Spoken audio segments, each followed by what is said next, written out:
9 AM Club RJ Vini के साथ। Hi, this is RJ Vini from 94.3 my FM. Very good morning. और मौसम अच्छा है, सुबह सुहानी है और हमारे साथ हमारे खास मेहमान स्टूडियो में पुष्यमित्र भार्गव जी, जो हमारे शहर के मेयर प्रत्याशी हैं भाजपा से। और आप देख सकते होंगे चेहरे पर मुझे थकान साफ नज़र आ रही है, क्योंकि दिन रात लोगों से मिलना, और मुझे तो लगता है अपने आप में बहुत एक्साइटिंग भी होता है लेकिन बहुत डिफ़िकल्ट भी होता है, जितना कि भैया को हम देख रहे हैं और सुन रहे हैं। भैया, बहुत सारे लोग जो हैं, बहुत सारे वीडियोज़ भी मैंने आपके बारे में देखे जिनका कैप्शन था, जिनकी हेडिंग थी कौन है पुष्यमित्र। तो क्यों ना हम आज आपसे जानें कि कौन है पुष्यमित्र, आपके बारे में थोड़ा सा बताते हुए आइए शुरुआत करते हैं। पुष्यमित्र इंदौर के मोहल्ले से निकला हुआ एक लड़का है। धार रोड पे जो गडरिया मोहल्ला है, वहीं मेरी शिक्षा हुई। क्लास फर्स्ट से लेकर 6 तक मैंने वैष्णव स्कूल में पढ़ाई की। 6 से लेकर 12th तक गुरु हरकिशन पब्लिक स्कूल में पढ़ाई की। तो एक सामान्य परिवार से, मेरे पिताजी चिकित्सक हैं, लेकिन स्कूल के समय से ही राष्ट्रीय स्वयंसेवक संघ का जो विचार मन में आया, लोगों की सेवा करने का जो विचार मन में आया, और दूसरा मेरे पिता से जब मेरी बात हुई कि आगे क्या करना है, तो उन्होंने मुझे ये सुझाव दिया था कि 2 ही प्रोफेशन ऐसे हैं जिसमें आप अपना धनोपार्जन भी कर सकते हो और लोगों की सेवा भी कर सकते हो, एक चिकित्सक और दूसरा अभिभाषक। तो मुझे लगा घर में पहले ही इतने डॉक्टर हैं, दादाजी डॉक्टर, पिताजी डॉक्टर, फिर किसी एक को बनना था तो छोटा भाई भी डॉक्टर बना। तो मैं वकील बनने का तय किया और इंदौर के स्कूल ऑफ लॉ से 5 इयर्स लॉ किया। लॉ करके मैं मुंबई गया, वहाँ मैंने डिप्लोमा किया साइबर लॉ में। वहाँ से फिर अखिल भारतीय विद्यार्थी परिषद के मैं संपर्क में था, तो मुझे अवसर मिला नॉर्थ ईस्ट में युवाओं के, छात्रों के बीच में यूथ डेवलपमेंट और कम्युनिटी डेवलपमेंट पे काम करने का। वहाँ से आने के बाद मैंने वकालत का व्यवसाय शुरू किया, LLM किया, MPhil किया, और उसी के साथ समाज में सेवा के कई सारे प्रकल्प शुरू किए, जैसे कैरियर काउंसलिंग है, फ्री लीगल एड है। शुरू से मन में ये था कि भगत सिंह, सुखदेव, राजगुरु, चंद्रशेखर आज़ाद, ये जो क्रांतिकारी हैं, इनका विचार हम जैसे नौजवानों में और आने वाली पीढ़ी में बना रहे।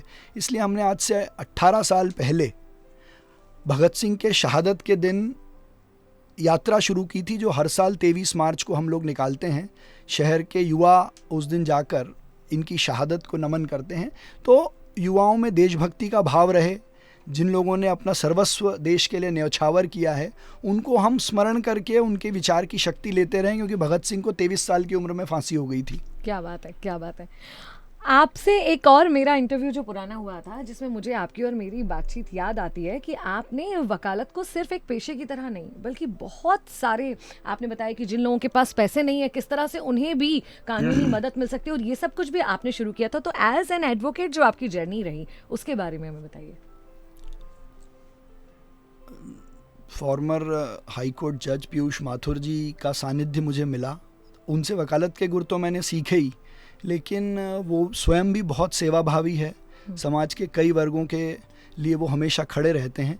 तो एक समय जब ऐसा आया था कि 2010, वो मैं आपसे बहुत शेयर करना चाहता हूँ, 2010 में एक साथ शादी भी हो गई। मेरे को राष्ट्रीय कार्यकारिणी में भी ले लिया गया भारतीय जनता युवा मोर्चे की। उसी समय जो मेरे गुरु थे पीयूष माथुर जी, वो हाईकोर्ट जज बन गए। तो मैं हर तरफ से अकेला इंडिपेंडेंट लड़ाई लड़ने के लिए तैयार था, लेकिन उसमें मेरी पत्नी का बहुत साथ मिला मुझे। और उसी समय फिर हमने एक अभियान ये भी शुरू किया था वकालत में कि जिनको ज़रूरत है उनका मुकदमा हम फ्री लड़ेंगे, जिनके लिए आवश्यकता है उनकी जनहित में याचिकाएँ लगाएंगे। तो हमने प्रत्यक्ष प्रणाली से चुनाव हो, इसकी जनहित याचिका लगाई। IIT में जो करप्शन था, मिसमैनेजमेंट था, उसको चैलेंज करते हुए कई सारी लड़ाई लड़ी। कई लोग जो जेलों में बंद थे, मैं एक उदाहरण देना चाहता हूँ कि मेरी श्रीमती, मेरी वाइफ भी LLM जब कर रही थी, तो वो लीगल एड और जेल विजिट पे गई। तो वहाँ कई लोग ऐसे मिले जिनके पास वकील नहीं थे, इसलिए वो छूट नहीं पा रहे थे। तो वो एक लिस्ट बना के लाई। फिर हम दोनों ने उन सबको अपने अलग अलग तरीके से केसेस उनके फाइल किए और उनकी ज़मानत कराई। क्या बात है। तो ऐसे कई सारे अवसर आए जिसमें हमको इस प्रोफेशन के माध्यम से समाज की सेवा करने का मौका मिला। एक सरकारी वकील रहते हुए मैं सबसे कम उम्र का उप महाधिवक्ता बना 2015 में। 2020 में मैं अतिरिक्त महाधिवक्ता बना। तो एक प्रकरण जो मैं आपसे साझा करना चाहता हूँ, मंदसौर में एक 6 साल की बालिका के साथ बहुत ही हृदय विदारक और उस बच्ची के साथ सामूहिक बलात्कार हुआ था और भगवान की कृपा से वो बच्ची बच गई थी। तो वो शायद भारत का पहला प्रकरण होगा जिसमें सर्वाइवल रहा, लेकिन आरोपियों को फांसी की सजा हमने हाईकोर्ट से बरकरार कराई। क्या बात है, क्या बात है। आपके बारे में जितना मैंने सुना है कि वकालत के जरिए तो आपने देश की लोगों की मदद की है, लेकिन आप स्वभाव से क्रांतिकारी भी हैं, जितना हमने सुना है। कश्मीर में भी आप तिरंगा लहराकर आए हैं, उस वाकये के बारे में बताइए। 2010 में देश में स्थिति ये थी कि गिलानी, अरुंधति रॉय जैसे लोग जो थे वो उन्होंने दिल्ली में बैठकर, संसद के पास बैठकर ये मांग की और घोषणा की कि कश्मीर को भारत से अलग कर दिया जाए, उसको आज़ादी दे दी जाए। हमको ये लगा कि इस देश में बैठ के लोग ऐसी कैसे बात कर सकते हैं। तो उस समय तत्कालीन हमारे राष्ट्रीय अध्यक्ष युवा मोर्चा के अनुराग ठाकुर जी के नेतृत्व में हमने तय किया कि इस देश का नौजवान देश भर से लाल चौक जाकर तिरंगा फहराएगा और ये बताएगा कि कश्मीर भारत का अंग है और जो पाक अधिकृत कश्मीर है, हमारे जिस हिस्से पे पाकिस्तान ने कब्जा किया हुआ है, उसको भी हम वापस लेंगे। इसके लिए देश का नौजवान और एक एक नागरिक तैयार है। तो कलकत्ता से ये यात्रा शुरू हुई। उस पूरी यात्रा में मैं वाहिनी के संयोजक के रूप में उनके साथ रहा और 25 जनवरी को जब हम पंजाब की सीमा से जम्मू कश्मीर की सीमा में कठुआ में प्रवेश किया, तब हमें वहीं गिरफ्तार किया गया। हम वहीं कठुआ जेल में रहे, मैं, अनुराग ठाकुर जी, अरुण जेटली जी, सुषमा स्वराज जी। लेकिन हमारे कुछ नौजवान जो जम्मू के रास्ते थे, उन्होंने 26 तारीख को लाल चौक पे तिरंगा लहराया और देश भर ने ये संदेश दिया कि कश्मीर भारत का अभिन्न अंग है, वो हमारा मान है, सम्मान है। और मैं बहुत खुश हूँ जब धारा 370 हटी। हाँ। तो वो उन्हीं सब प्रयासों का और कई सारे लोगों की शहादत का विषय था कि 370 केंद्र सरकार ने हटाई। ये बिल्कुल आप सही कह रहे हैं कि जो 370 हटी, इसका बीज कहीं वहीं बोया गया था, जिसका हिस्सा आप बने और वो आपको मौका मिला।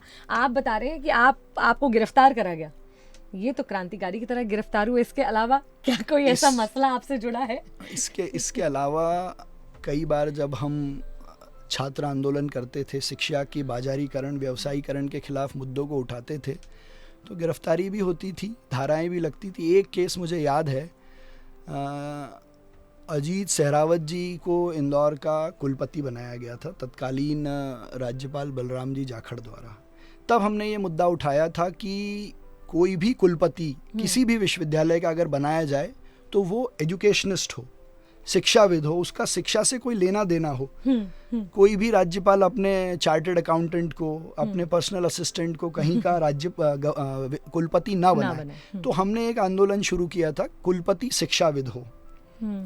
6 दिन उसमें लगातार हमने भूख हड़ताल भी की, विश्वविद्यालय पे हमने प्रदर्शन किया और हम जिस दिन कुलपति ज्वाइन करने वाले थे, हमने उस दिन मांग की थी कि हम उनको रोकेंगे कि कोई शिक्षाविद होगा तो ही ज्वाइन कराएंगे। तो कुलपति शिक्षाविद हो, ये बात रखने जब हम चैम्बर में गए उनके, तब वहाँ हम पे प्रकरण भी दर्ज हुआ और उसके बाद उस प्रकरण पे जब केस चला तो कोर्ट में हम लोगों को दोषमुक्त किया कि आप सही बात के लिए और ये झूठा केस आप पे दर्ज किया गया था। तो ये शिक्षा के बाजारीकरण, व्यवसायीकरण के खिलाफ कई सारे आंदोलन हमने किए हैं। क्या बात है, क्या बात है। एक नेता, एक राजनेता, एक पॉलिटिशियन की एक इमेज हमारे दिमाग में होती है। वो किसी बड़े परिवार से आता है, उनके बहुत बड़े बंगले कोठी होते हैं और उनके मामले में जो प्रकरण दर्ज होते हैं वो ऐसे नहीं होते हैं जैसे आपके मामले में दर्ज हैं, वो कुछ अलग होते हैं। तो कुछ नयापन लग रहा है इस बार के चुनावों में, कुछ अलग लग रहा है। आपको क्या लगता है, आपकी एजुकेशन, आपका हम्बल बैकग्राउंड किस तरह से आपको आपके राजनीतिक करियर में मदद कर सकता है? देखिए, ये भारतीय जनता पार्टी में ही संभव है। भारतीय जनता पार्टी शुरू से पार्टी विद दी डिफरेंस है। चाल, चरित्र और चेहरे की बात करने वाली पार्टी है। यही पार्टी है जो नए लोगों को नया काम करने का अवसर देती है। दूसरा ये है कि समाज में हमेशा ये बात होती रहती है कि प्रबुद्ध जन और वो सब लोग राजनीति में आएंगे तो राजनीति ठीक होगी। बाहर खड़े होकर अगर इसकी बात की जाएगी तो वो झूठी बात है। तो उसी लाइन से भारतीय जनता पार्टी ने मेरे अलावा भी कई सारे लोगों को कई बार अवसर दिए हैं। तो आज भी अच्छे लोग राजनीति में आए और सुचिता के साथ, निष्पक्षता के साथ, उसी का ये रिजल्ट है कि भारतीय जनता पार्टी ने नए लोगों को नया काम करने का अवसर दिया है। ना मेरा कोई लीगल का बैकग्राउंड था, ना कोई पॉलिटिकल बैकग्राउंड था, लेकिन संगठन की पाठशाला ने मुझे सारे गुण सिखाए हैं। क्या बात है, क्या बात है। और अब आपके ये गुण, जैसे कि आपने बताया आप बहुत कम उम्र में अतिरिक्त महाधिवक्ता भी बने, और हम सबको लग रहा है कि सबसे कम उम्र के महापौर भी आप बनने वाले हैं। ऐसे में जब आपका महापौर की तरह करियर इंदौर जैसे शहर के साथ शुरू होगा तो आपने क्या सोच रखा है शहर के बारे में? देखिए, बहुत सारी बात हो सकती है, लेकिन चूंकि बहुत कम शब्दों में अगर कहना है तो इंदौर कल क्या था ये सब लोग जानते हैं। इंदौर आज क्या है ये सब लोग देख रहे हैं। अब कल क्या होगा इसी बात का चुनाव हमको करना है। ये चुनाव ही इंदौर के कल का चुनाव है। तो बहुत कम शब्दों में अगर कहें तो आज हम क्लीन सिटी हैं। हाँ। अब हम जल्दी से ग्रीन सिटी बन जाएं, इस शहर के आसपास हरियाली की चादर हो। हम अब जल्दी से अपने कामों से और बढ़ते हुए टेक्नोलॉजी के यूज से जल्दी से हाईटेक सिटी बन जाएं। ये तीनों होंगे तो इंदौर अपने आप देश में स्मार्ट सिटी हो जाएगा। बिल्कुल बिल्कुल। लेकिन ये चारों किसके लिए? ये चारों भारत में या भारत के बाहर इंदौर को भारत की ट्रेडमार्क सिटी बनाने के लिए है। कि हम कहीं भी दुनिया में बात करें कि मैं भारत से आया हूँ या भारत में ऐसा होता है तो सामने वाला ये कहे कि भारत वो देश है जहाँ इंदौर शहर है। क्या बात है, क्या बात है, गूज़बम्स। तो बहुत अच्छा लग रहा है और बहुत होपफुल है हम आपके साथ इंदौर के फ्यूचर को लेकर। तो हमारी आपको बहुत शुभकामनाएं, और हर युवा को, हर यूथ के मन में बहुत एक्साइटमेंट और बहुत खुशी है आपके जैसे नेता को देखकर।